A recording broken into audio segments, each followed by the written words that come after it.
selanjutnya yaitu dengan tausiah. Ini waktu yang kita tunggu dulu ya Ibu. Alhamdulillah bisa hadir, yaitu tausiah yang akan dibawakan oleh Ibu Ustazah Hajah Rahmawati Sofyan, SSI MSI. Waktu dan tempat kami persilakan.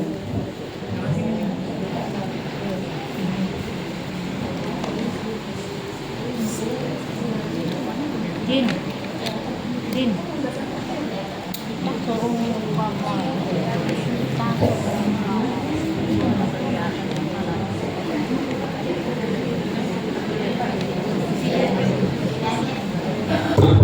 Ini ya Bu. Ya awalnya gede ini soalnya kalau begini jadinya Kelihatan.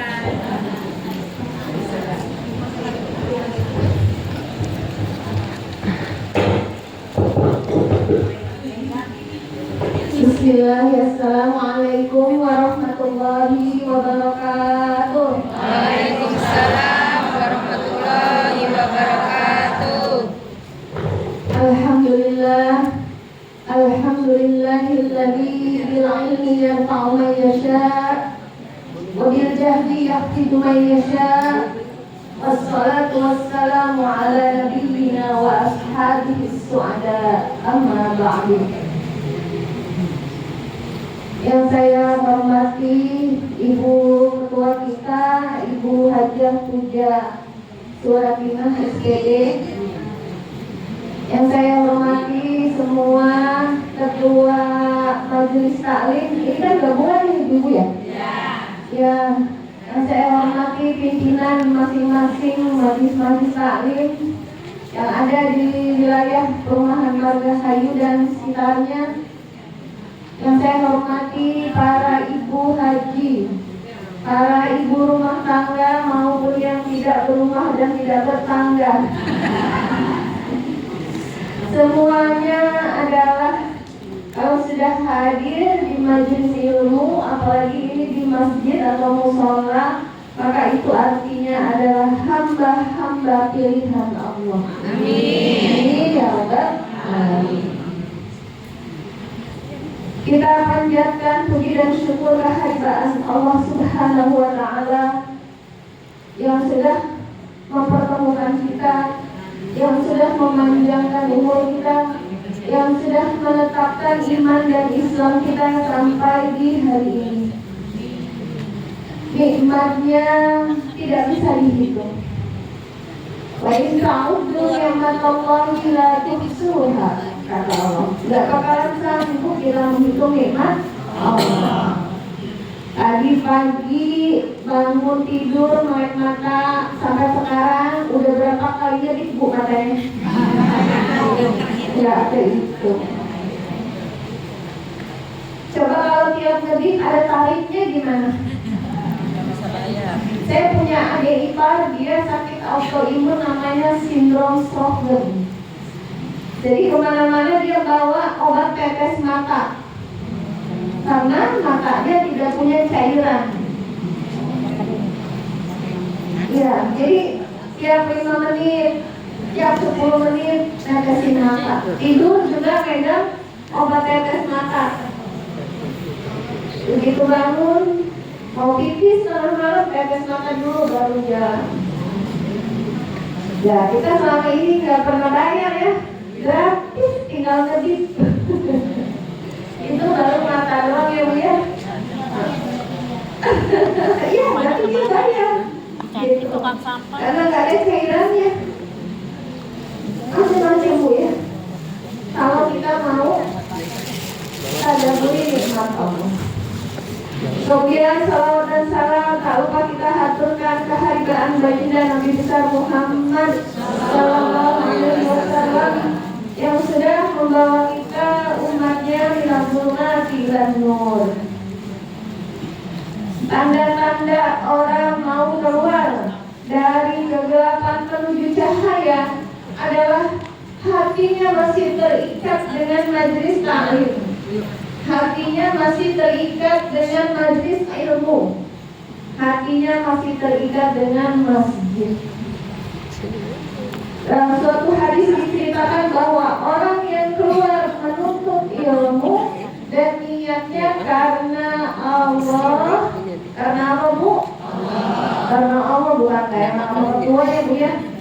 bisa ya orang tua udah dibuat baru kemarin nih soalnya. Anak tak undang. Yang kayak ini ya itu ya Kan, di Allah, belakang. cantik-cantik bisa jilbabnya. Ada yang coklat, kopi susu, ada yang hijau, berlukiskan Masjid Al-Aqsa, ada yang apa ini peach ya, yang macam-macam cantik-cantik semua, masya Allah. Ini dapat anak. Kata Rasulullah Sallallahu Alaihi Wasallam, orang yang berangkat ke majelis ilmu dan niatnya karena Allah, maka dia diiringi 1000 malaikat. Dan selama orang itu duduk di majelis ilmu, dia berzikir mengingat Allah, hatinya terpaut kepada Allah, maka malaikat itu memintakan ampunan. Dan Allah membanggakan orang yang menuntut ilmu itu kepada penduduk langit. Siapa yang membanggakan, Bu? Allah. Ibu, kita dibanggakan berdua, senang gak, Bu?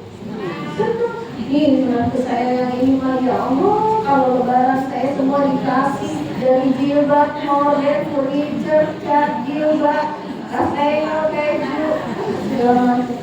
Bangga rasanya, hati senang. Minimal senyum-senyum di mulut. Ini bukan mertua yang membanggakan Allah. Kata Allah, kita ini dibanggakan di hadapan penduduk langit. Orang yang berangkat menuntut ilmu dan di dalam majelisnya berzikir mengingat Allah. Allah membanggakan kita.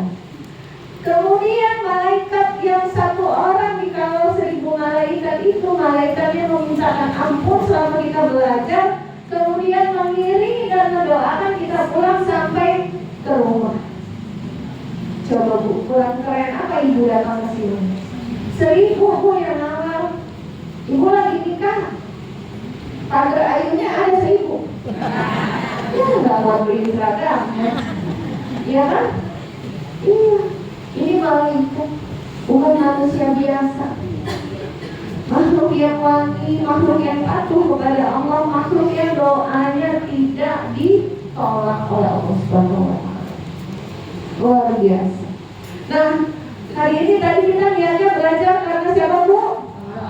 Karena Allah. Mari sama-sama kita mentadabburi surat Al-Kahfi. Surat keberapa, Bu? 18. Masya Allah, gajinya udah lama ya. Udah S1, S2, S3. Surat Al-Kahfi itu surat ke-18. Kata ibu-ibu, disunahkan membaca surat Al-Kahfi itu kapan, Bu? Hari Jumat. Hari Jumat itu mulainya kapan? Kamis maghrib. Ya, begitu azan maghrib. Kalau kita nyebutnya malam Jumat. Ya, kalau hitungan bulan Komariah itu sudah masuk hari Jumat. Jadi kalau habis sholat maghrib, kecil deh surat Al-Kahfi ya. Kalau sekali duduk hatam, alhamdulillah. Berapa ayat, Bu?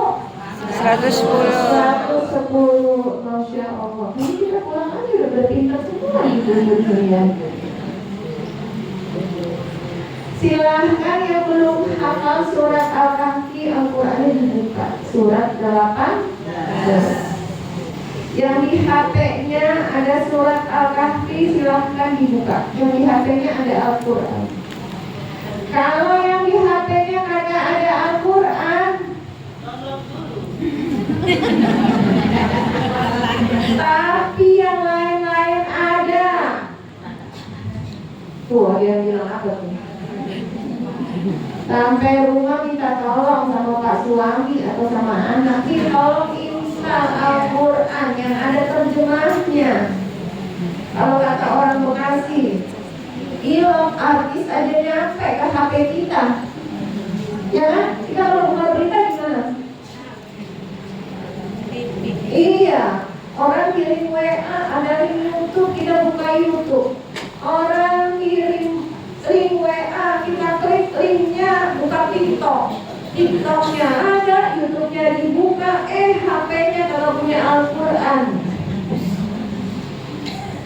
Malu sama jempolnya ya dia. Oke. Ada berapa surat Al-Kahfi tadi? 110. Dibagi menjadi berapa paragraf, berapa kisah? Kisah. Jadi ibu kalau baca surat Al-Kahfi ibu, kalau nggak bisa langsung ngederasnya, kalau yang baca Qurannya masih nyicil sedikit-sedikit, duduknya kalau terlalu lama pantatnya, pinggangnya pegal, ibu duduk dulu. Ibu baca kisah yang pertama itu ayat 1 sampai 31. 1 sampai 31. Itu kisah yang pertama. Kisah Ashabul Kahfi. Entah 4, entah 5, entah 6, entah 7, entah 9 orang pemuda yang menyelamatkan akidahnya karena akan dibunuh oleh raja yang zalim. Tidur di dalam gua, bersembunyi di dalam gua, enggak niat tidur tapi ketiduran. Ketidurannya berapa lama? 300 tahun. Artinya apa nih pelajaran dari para pemuda ini Ashabul Kahfi? Menyelamatkan akidah yang ada di dalam dada itu nomor 1. Bu, akidah zaman sekarang banyak terancam nggak? Banyak. Ibu kalau yang punya Facebook suka buka-buka, lihat ini lagi rame apa bu? Lagi rame apa bu? Bukan. Yang lebih parah lagi. Yang lebih parah lagi.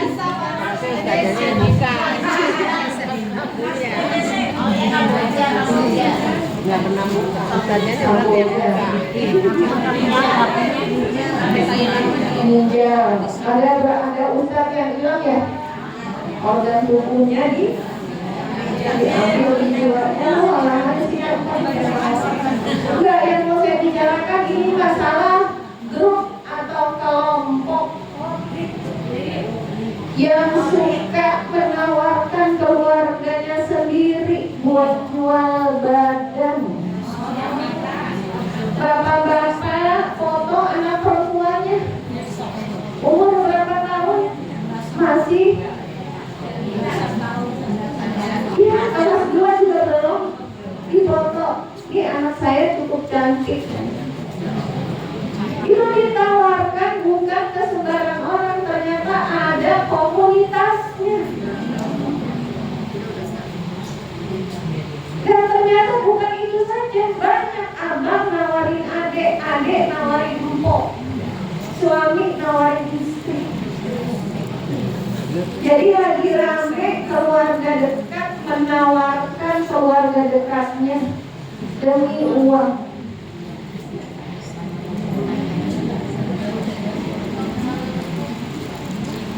Serem ya dia? Serem. Jadi kita memang bukan hidup di zaman Ashabul Kahfi. Mereka menyelamatkan akidah yang ada di dalam dada dengan bersembunyi di dalam gua. Kalau kita zaman sekarang bersembunyi di dalam gua, nggak bisa masak, nggak bisa ngaji, nggak bisa beli baju seragam baru, ya kayak. Jadi bagaimana menyelamatkan akidahnya di dalam dada? Ya dengan cara berkumpul bersama orang-orang yang seiman, berkumpul bersama orang-orang yang baik, yang enggak neko-neko. Ini sadis banget gue emang. Jadi ramenya itu antara begini, kata-kata Ustaz, udahlah nggak usah di posting. Yang lain berkata kalau nggak di posting masyarakat nggak tahu bahayanya.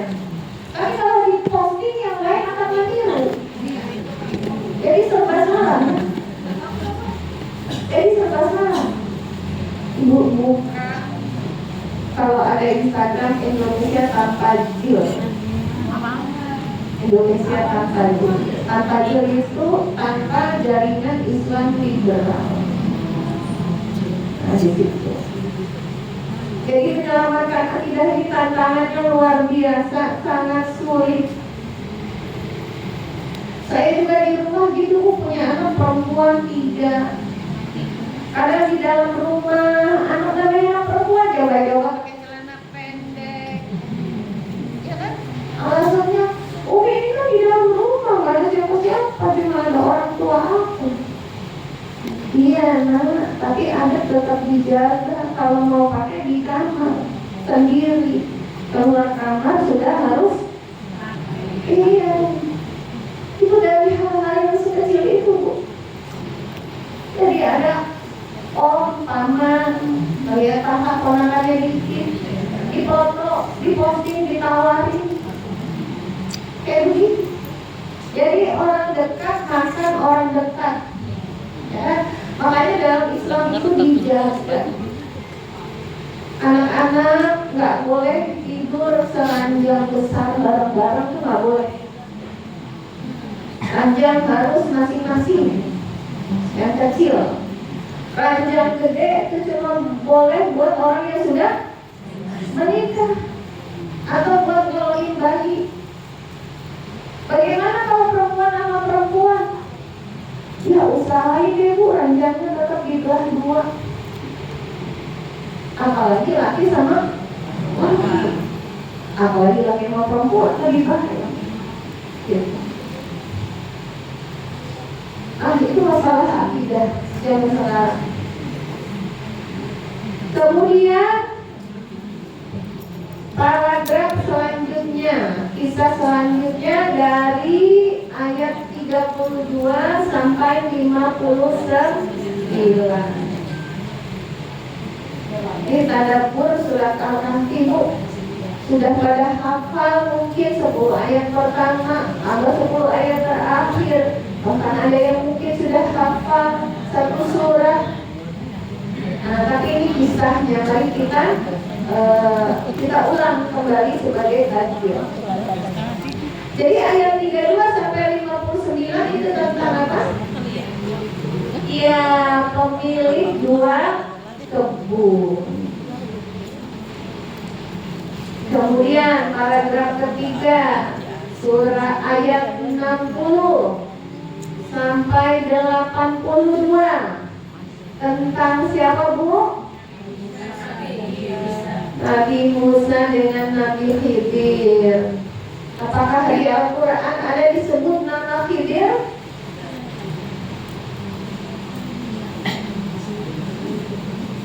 Iya, kalau kita baca surat Al-Kahfi ya, dari ayat 60 sampai 82 tentang Nabi Musa bertemu dengan Nabi Khidir, tidak ada disebut nama Khidir. Kemudian dari mana kita tahu? Dari Rasulullah, ya kan? Rasulullah menceritakan melalui hadis yang sampai kepada para sahabat. Sahabat menyampaikan kepada para tabi'in, tabi'in menyampaikan kepada tabi'ut tabi'in menyampaikan kepada muridnya, terus sampai ke kita. Kemudian ayat 83 sampai terakhir itu tentang apa? Ya, tentang Dzulqarnain, kemudian Ya'juj dan Ma'juj. Surat Al-Kahfi ini suratnya turunnya di Mekah atau di Madinah? Surat Makkiyah, betul. Turun ketika siksaan orang-orang kafir Quraisy kepada Rasulullah dan para sahabat itu sedang dahsyat. Nah, sekarang kita tadabbur. Mulai ayat, saya ambil 1 paragraf saja, yaitu paragraf ketiga, ayat 60 sampai 82. Kita ambil hikmahnya. Nabi Musa itu suatu hari ngajar kayak saya begini di depan murid-muridnya dari Israel.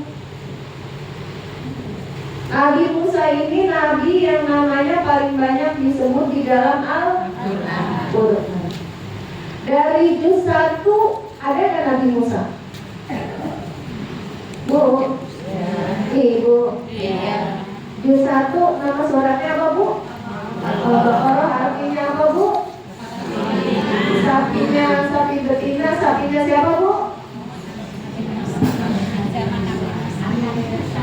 Iya, sapinya Bani Israel, sapinya umat Nabi Musa. Jadi dari juz 1 sampai juz 30 ada Nabi Musa. Di juz 30 di surat Al-A'la, Suhufi Ibrahim wa Musa. Jadi Nabi Musa adalah nabi yang namanya paling banyak disebut di dalam Al-Quran.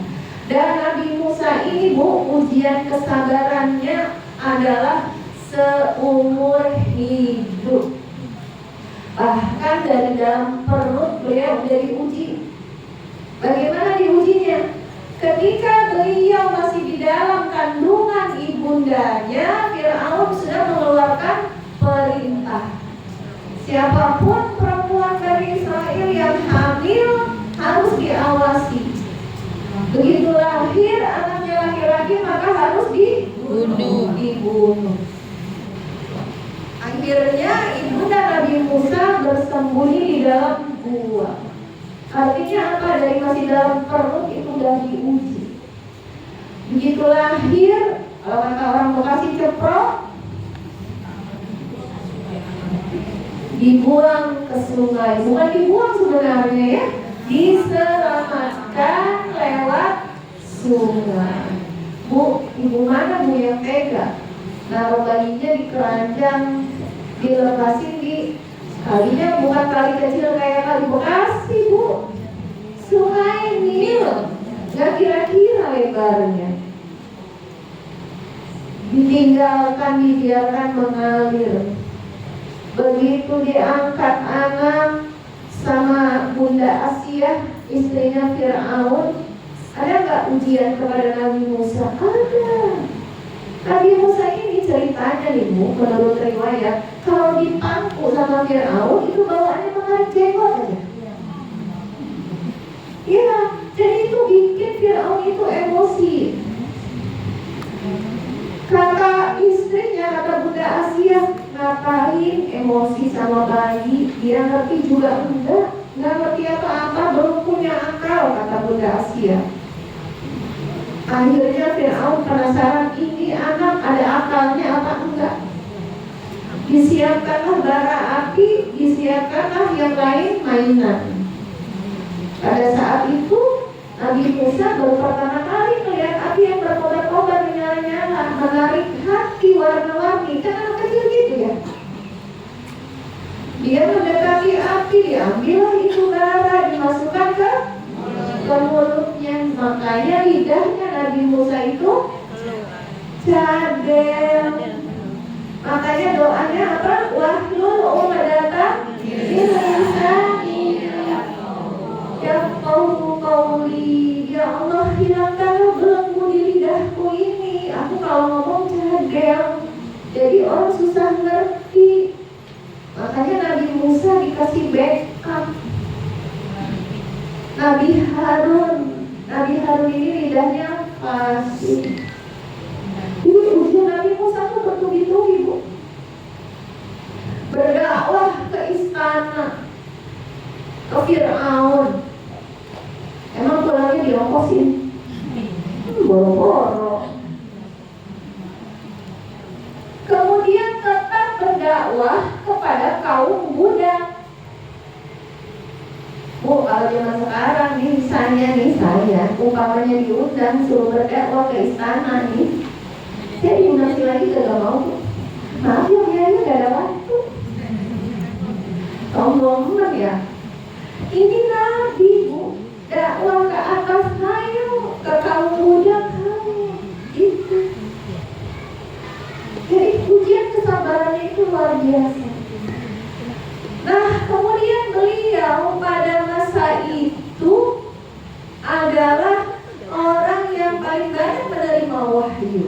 pada masa itu. Makanya ada riwayat yang mengatakan terbersihlah dalam hati beliau, kayaknya yang paling banyak ilmunya ini saya. Nah, gitu. Kemudian beliau bertanya kepada Allah, mendapat perintah kepada Allah, bukan Musa, bukan kamu yang paling tinggi ilmunya. Kamu jalanlah kepada sebuah pantai tempat bertemunya dua lautan, yaitu tempat bertemunya sungai Efrat dengan sungai Nil dengan sungai Efrat, tempat bertemunya dua lautan. Berjalanlah Nabi Musa sama muridnya. Muridnya ini membawa bekal, bekalnya ada ikan. Kata Allah, nanti kalau ikannya lompat atau ikannya hidup, ikan laut itu laut. Kalau ikannya lompat ke laut, nah disitulah kamu akan bertemu dengan hambaku yang ilmunya lebih tinggi darimu, kata Allah. Jalanlah Nabi Musa sama muridnya buat menemui sang guru, pengen berguru, pengen jadi murid. Ibu suka nonton film silat Cina nggak? Pernah nggak? Kalau zaman dulu pernah ya. Kopiho, Toyonto, apa gitu. Saya dulu waktu masih remaja seru nonton film silat Cina. Kalau mau berguru jadi murid, gampang apa susah? Susah, diuji dulu, entah ilmunya, entah akhlaknya, ya kan? Adabnya, mentalnya, segala macam. Ini malah begini, kamu mau jadi murid saya, itu murid saya yang ilmunya paling rendah, silahkan adu ilmu kanuragan dulu. Kalau kamu bisa mengalahkan dia, saya terima jadi murid. Susah kan Bu jadi murid? Susah. Jangan dulu itu. Nah, makanya Nabi Musa sebagai calon murid itu sangat beradab kepada gurunya. Dia mengatakan apa kepada gurunya? Kita lihat di surat Al-Kahfi ayat 65-nya.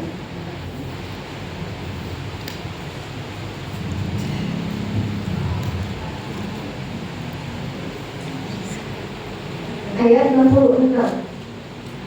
Orang 5 Bu. Kata Allah, fawajada, maka keduanya bertemu, abdan, seorang hamba, min ibadina, dari hamba-hamba kami, atainahu rahmah, yang sudah aku beri rahmah, kasih sayang, min indina, kata Allah, dari sisi kami, wa 'allamnahu, dan kami mengajarkan kepada dia, kepada hamba ini, min ladunna ilma, ilmu yang langsung dari sisi Allah. Jadi surat Al-Kahfi gak ada yang nyebut namanya Nabi Khidir, hanya hadis yang menceritakan.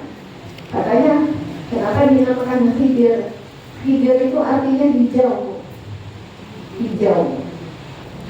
Jadi kalau beliau duduk di atas rumput yang udah mati, udah kering, kemudian beliau bangun, rumputnya jadi menghijau. Ada riwayat yang mengatakan seperti itu, Allahu a'lam. Tapi Allah di dalam surat Al-Kahfi ayat 65 ini mengatakan abdan, seorang hamba, min ibadina, dari hamba-hamba kami. Jadi apa? Antara guru dengan murid di hadapan Allah itu sama.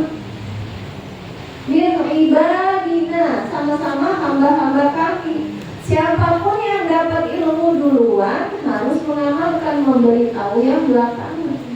Itu adab Islam. Itu adab Islam. Dan ini berbeda banget sama adab barat. Ibu, kalau ibu bisa mengakses perpustakaan dunia ya, kayak di Harvard, di Cambridge, ke Amerika, ke London, ibu mengakses jurnal-jurnal ilmiah lewat HP, lewat laptop, itu harus transfer. Apalagi kalau itu penemuan-penemuan penting, nggak akan dipublish,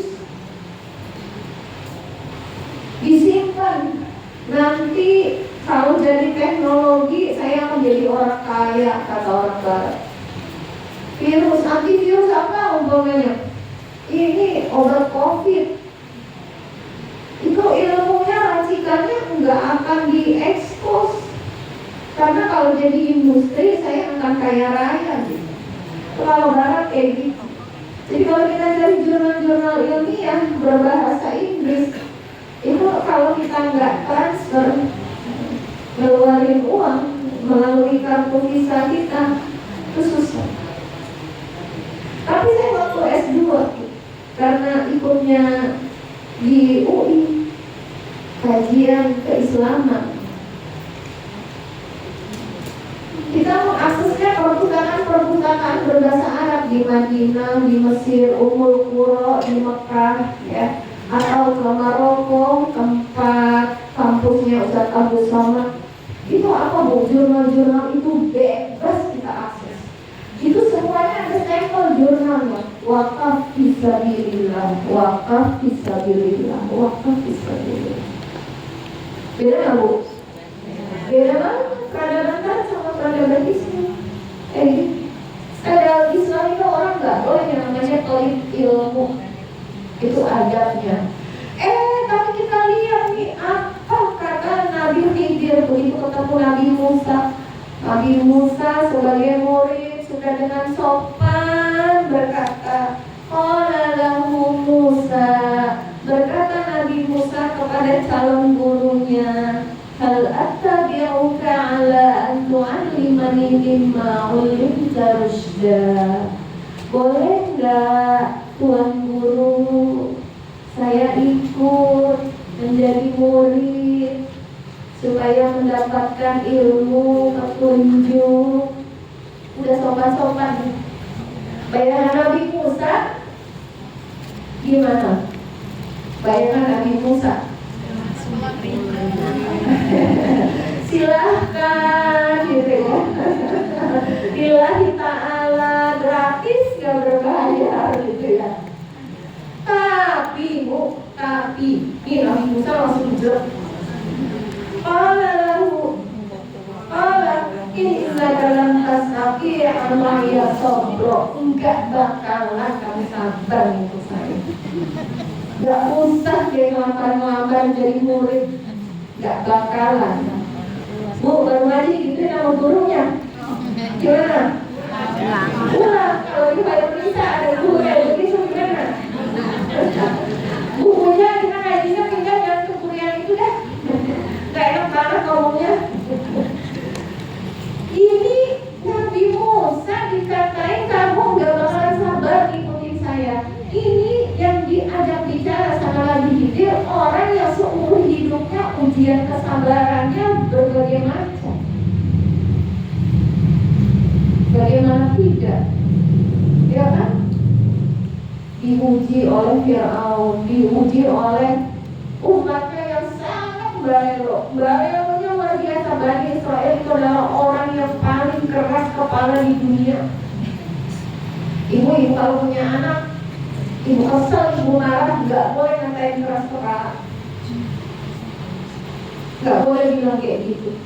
Karena yang paling keras kepala di dunia ini adalah Bani Israel. Tapi bukan yang muslim, bukan yang beriman, tapi yang kafir, yang menantang Nabi Musa. Tuh keturunannya siapa tuh sekarang yang ngebunuhin rakyat Gaza? Tuh orang yang paling keras kepala di dunia. Dan Nabi Musa itu memang orang yang keras. Kalau nggak keras, berdakwah sama kaum yang jablok, kira-kira gimana? Mudah amat berdakwah kepada Israel, udah mewek duluan.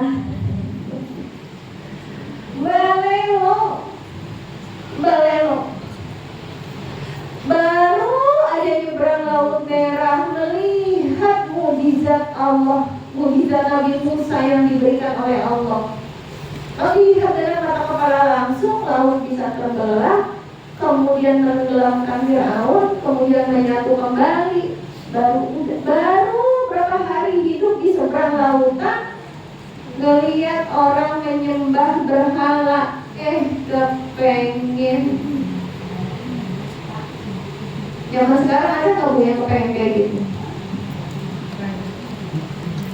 Ibu kemarin ikutin ini nggak? Ada kegiatan F1 Formula 1 GP di Arab. Itu mengundang yang namanya Jennifer Lopez. Gimana tahu ibunya namanya? Jennifer Lopez. Siapa yang undang?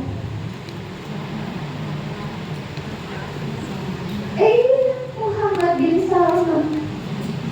Ngapain Jennifer Lopez? Naik ke panggung, buka aurat, joget-joget. Jadi apa namanya? Ya begitu lah. Zaman sekarang ya. Kita yang jauh dari Arab, bahasa Arab aja agak bisa, kecuali baca Quran atau salawat Nabi. Kita patuh, kita datang ke majelis ilmu. Yang di sana tempat wahyu turun, malah kayak begitu.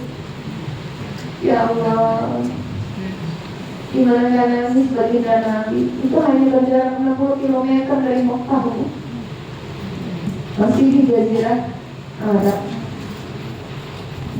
Ya emang benar kata Dewi Tinggal ya Bu ya. Apa Bu? Kiamat sudah dekat. Kiamat sudah dekat. Jadi yang dihadapi ini adalah Nabi Musa yang ujian kesabarannya luar biasa, tapi sama Nabi Khidir langsung di apa namanya? Ya kalau ibarat ilmu tombak atau ilmu panah itu Bu, langsung jelek di ulu hatinya. Mungkin Allah Nabi Musa juga agak berasa.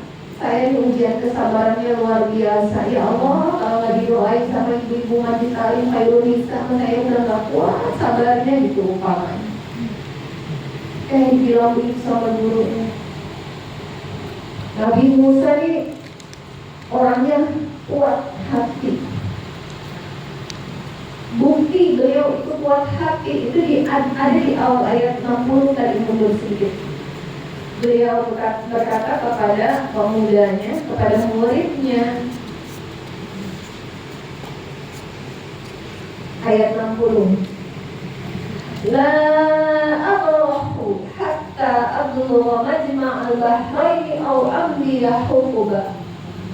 Saya nyari guru, kata Nabi Musa, enggak bakalan berhenti sampai ketemu. Ya, di ayat 60 sampai bertemu. Pokoknya gak bakalan berhenti. Di mana bertemunya? Kata Allah, majma'al bahrain, bertemunya dua lautan. Jadi uniknya begini Bu, ayat 60 diawali dengan bertemunya dua lautan.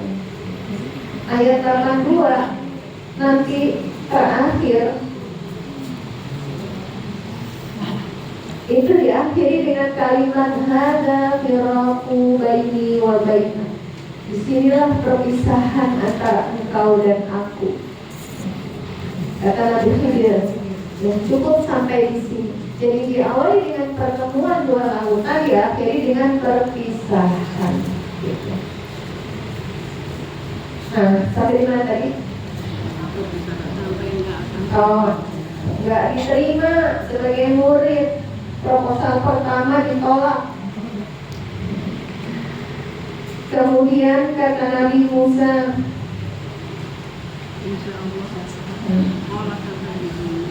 ini masih nih. Wa kaifa tasbiru ala ma lam tuhit.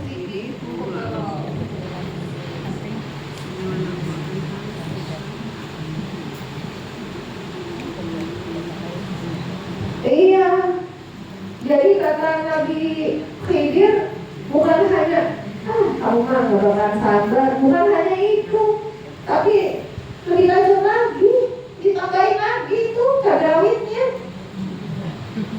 Bagaimana engkau dapat sabar atas sesuatu sedang engkau belum mempunyai pengetahuan yang cukup tentang itu? Gitu. Ibaratnya apa? Jangan ngomong sabar deh. Tahu juga enggak apa yang mau saya ajarin gitu loh. Tuh Bu, tadi jawabannya 1, cabai rawit Aceh 1. Coba Bu, kalau kita mau belajar gurunya kayak gitu gimana Bu? Kabur, kalian main aja. Tapi Nabi Musa tetap rendah hati. Allah satajiduni insyaallah sabira wala a'si laka amro. Enggak gitu deh calon guru, tuan guru, insyaallah saya termasuk orang yang sabar. Dan aku akan berusaha untuk tidak menentangmu. Udah deh jalan sebagaimana yang kita hafal ceritanya, ya kan? Baru mau naik, baru mau melaut, perahunya dibolongi. Marah kan Nabi Musa? Lah, kagak ada angin, kagak ada hujan, perahu cakep-cakep dibolongin. Kayak begini guru apaan? Kata Nabi Khidir, Nabi Khidir berkata, alam akun laka innaka lan tastabi'a ma'iya sabra. Kan saya udah bilang, kamu tuh gak bakalan sabar jadi murid saya.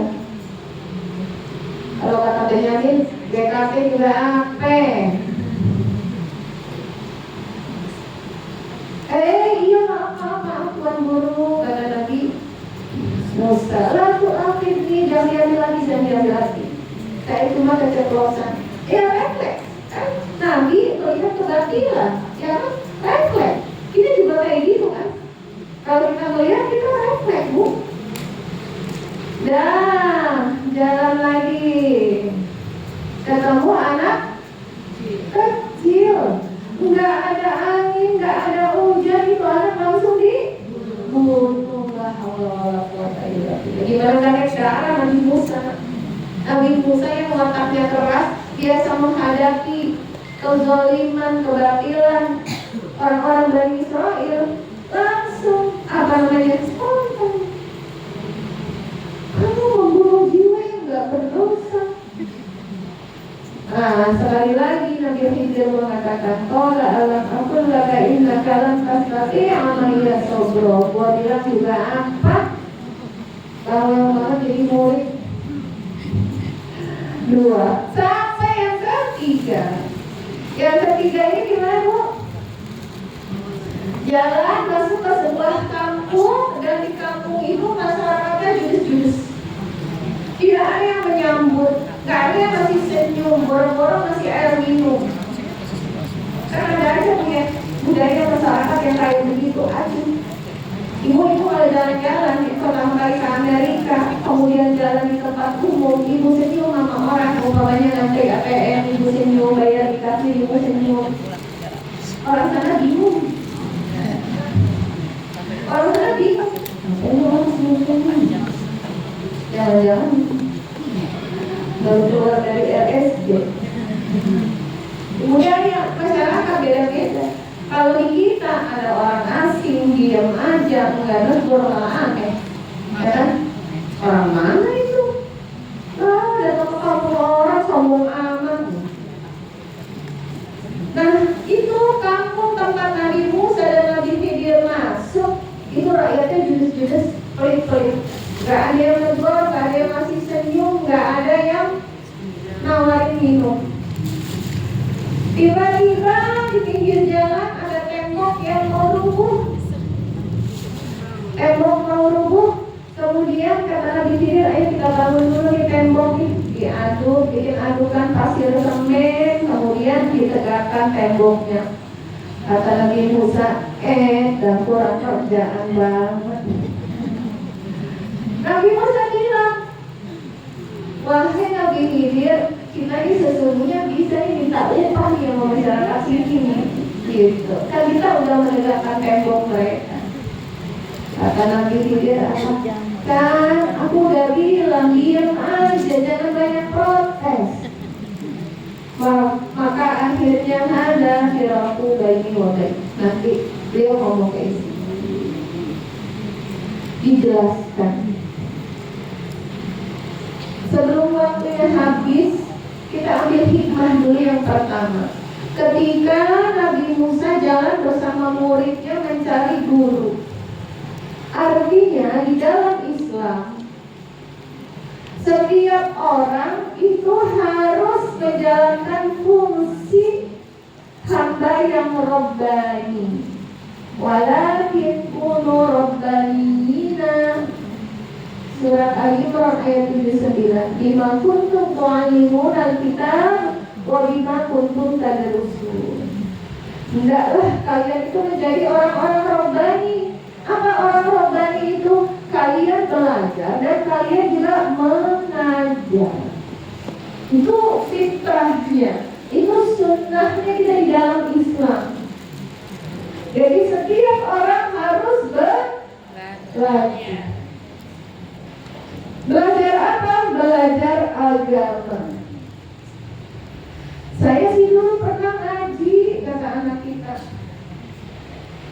Tapi dulu aku masih TK, ngaji TPA. Diajarin sama Bu Puja umum. Sampai udah bisa sholat, udah bisa wudhu, udah sunat, udah. Seolah-olah di dalam Islam kalau anak kita laki-laki udah bisa sholat, kita anggap Islamnya udah selesai. Nanti punya duit tinggal pergi haji. Padahal kewajiban menuntut ilmu itu adalah seumur hidup. Susah banget emang Bu ingetin anak menantu buat jangan berhenti mengaji. Saya bilang sama anak mantu saya, cariin guru. Biasanya kalau menantu sama kita lebih nurut daripada anak, iya tak iya? Iya. Saya bilang, Kak nih, ustadznya nih datang ya tiap Sabtu, dia nih giliran anak saya yang saya suruh. Tuh aku gak bisa diri ya nih, gurunya gak usah bayar aku nih, kamu tenang aja, ntar aku ngaji. Seminggu, 2 minggu, sebulan, 2 bulan, udah Kak ngajinya belum ketemu. Susah Bu ingetin. Padahal itu dalam Islam itu wajib. Mengaji itu seumur hidup. Bukankah hidup ini banyak plot twistnya ya gak? Kayak drama Korea, tahu gak plot twist ini Bu? Kita kira begini, tahu-tahu begonong. Jangan kalau nonton film atau drama, kita tahu dia yang paling baik, gak taunya dia yang meninggal dari belakang. Hidup itu banyak gituannya. Bukan hanya orang yang jahat sama kita, tapi bahkan situasi dan kondisi sering tidak berpihak sama kita. Iya Pak ya? Iya. Makanya pelajaran pertama dari Nabi Musa di surat Al-Kahfi ini, ketika dia berjalan dengan muridnya sama-sama mencari guru, berarti di dalam Islam setiap orang harus belajar, tapi dia juga harus mengajar. Jadi guru gak boleh berhenti belajar. Nabi Musa aja sebagai orang yang menerima Taurat, menerima kitab dari Allah pada masa itu, tetap mencari ilmu. Jadi ibu kalau nyari guru gampang. Kalau nyari guru dinyewakan sama semua orang, tapi dia sendiri tidak menuntut ilmu, nah itu bahaya. Itu hikmah pertama. Hikmah kedua. Hikmah kedua dari kisah Nabi Musa dan Nabi Khidir. Kenapa Bu udah lewat ya waktu itu? Oh, udah setengah 3. Oh, saya lihatnya yang salah. Ayo itu terlambat. Oke, saya percaya.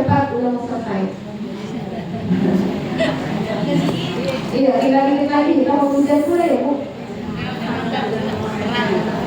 Iya, mau azan ya. Kemudian hikmah yang kedua adalah kita harus percaya kepada ketentuan Allah. Susah nggak Bu? Ridho pada ketentuan Allah susah nggak Bu? Susah-susah gampang, kalau yang enak ya nggak berasa. Kadang lupa bersyukur. Tapi kalau yang susah bagaimana? Ngeluh.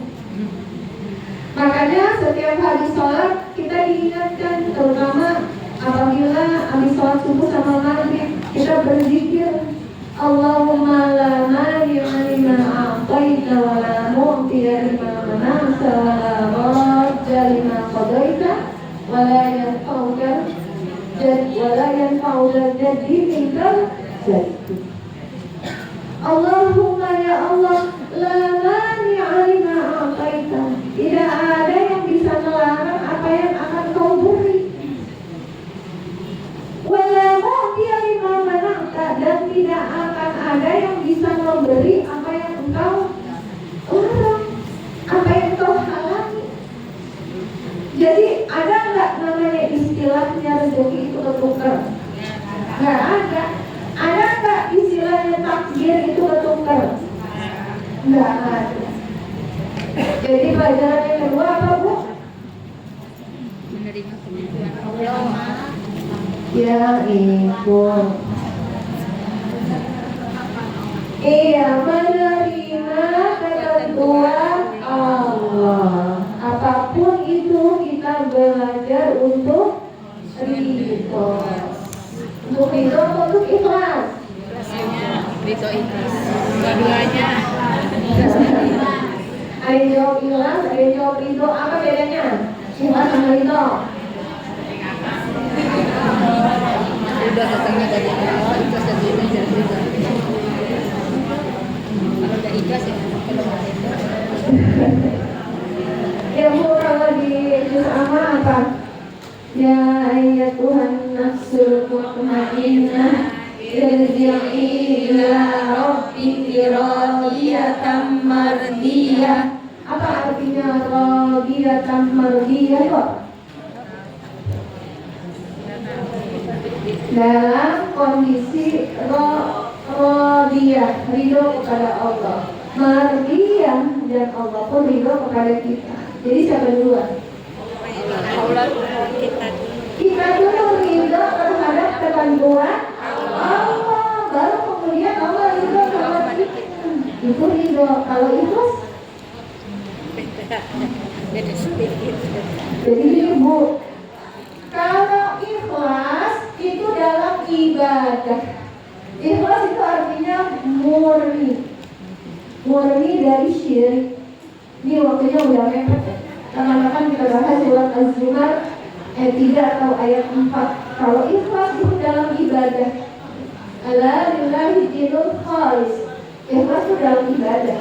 Kalau ibadahnya nggak ikhlas, umpama kata suami, kalau saya rajin tahajud, saya mau dibeliin cincin yang berlian kayak namanya.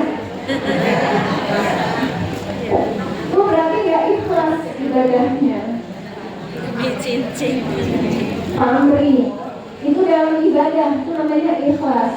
Kalau terhadap takdir dan kehidupan, itu namanya ridho. Ridho. Punya anak, wakafnya susah banget dibilangin kayak bapaknya Lisan. Ya ridho sampai terus berusaha. Anak biasanya susah dibilangin nomor berapa Bu? Anak nomor berapa? Nomor satu atau bongkok apa tengah? Masa nih Bu, saya kasih tahu. Yang paling susah dibilangin bukan anak nomor 1, nomor 2, nomor 3, nomor 4. Yang paling susah dibilangin itu anak mertua.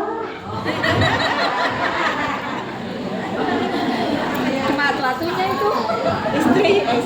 Ridho Bu, ridho dijodohin sama Allah yang begitu ridho. Ridho sama ketentuan Allah. Itu hikmah yang kedua. ketiga, Allah mengetahui apa yang ada di belakang takdir, di belakang layar. Kita kan tahunya cuma Nabi Ibrahim membunuh anak, bocorin perahu. Nabi Musa juga kan tahunya gitu.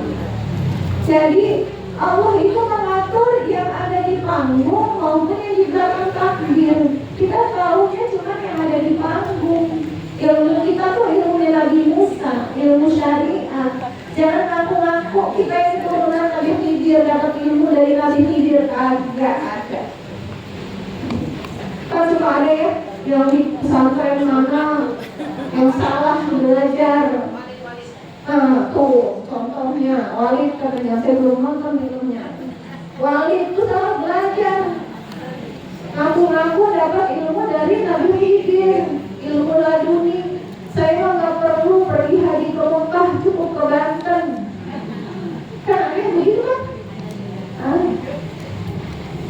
Ilmu dari 3 hikmahnya. Yang pertama, belajar dan mengajar itu seumur hidup. Yang kedua, hidup pada ketentuan Allah. Yang ketiga, ikhlas. Allah itu yang mengatur di belakang. ridho dan berbaik sangka. Kita tidak tahu apa yang ada di balik takdir, apa yang ada di belakang layar. Yaitu hari ini kita sudah belajar alhamdulillah surat Al-Kahfi ayat 60 sampai 82. Alhamdulillahirabbil alamin. Mohon maaf kalau ada yang kurang berkenan. Mudah-mudahan yang menjadi saksi di akhirat kelak bahwa kita sudah mempelajari Al-Quran, bahwa kita sudah beriman kepada Allah dan Rasulnya. Aku mau menghadap. Iya, Ibu, mari sama-sama kita doakan ya. Saya baca WA-nya Bu Yayu. Iya, sekali tutup. Udah mau azan. Yang pertama, kita angkat kedua belah tangan kita doakan putranya Bu Yayu, Bapak Hikmah Diharapkan. Putranya Bu Puja. Alhamdulillah. Maksudnya saya dapat WA dari Bu Yayu. Saya baru tahu gitu. Putra dari Bu Puja Suratina, yaitu almarhum Bapak Hikmah Diharapkan bin Karman ya. Semoga Allah menjadikan berpulangnya beliau adalah berpulang yang husnul khatimah, membawa hikmah bagi keluarga, khususnya bagi istri dan anak-anaknya. Kita doakan istri dan anak-anaknya hatinya ridho dengan ketentuan Allah. Kita doakan mereka nanti akan berkumpul kembali di surga Allah Subhanahu wa Ta'ala. Kita doakan putri, istri dan anak beliau akan Allah jaga ke depannya seumur hidup mereka. Rezekinya, kemudahan hidupnya Allah jaga, Allah lindungi sampai akhirnya mereka bisa berkumpul kembali di surga bersama-sama. Semoga Bu Puja dan keluarga dilimpahi kesabaran dan keridhaan oleh Allah Subhanahu wa Ta'ala. Ala hadiniyyah wa kulli niyatin shalihah. Al-Fatihah.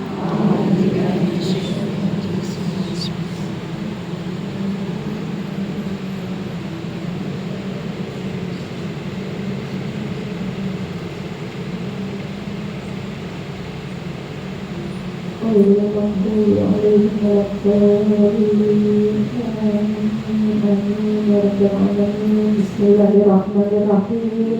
Alhamdulillahirabbil alamin. Allahumma shalli ala sayyidina Muhammad wa ala ali sayyidina Muhammad. Allahumma inna nas'aluka salamatan fid din wa afiyatan fil jasad wa ziyadatan fil ilmi wal amal wa barakatan fil rizqi wa halal wa taubatan qabla al-maut wa rahmatan indal maut wa maghfiratan ba'dal maut. Allahumma hawwin 'alaina fi sakaratil maut wan najata minan nar wal 'afwa 'inda hisab. Rabbana ولا تزغ قلوبنا بعد إذ هديتنا وهب لنا من لدنك رحمة إنك أنت الوهاب سبحان ربك رب العزة عما يصفون وسلام على المرسلين والحمد لله رب العالمين. Assalamualaikum warahmatullahi wabarakatuh.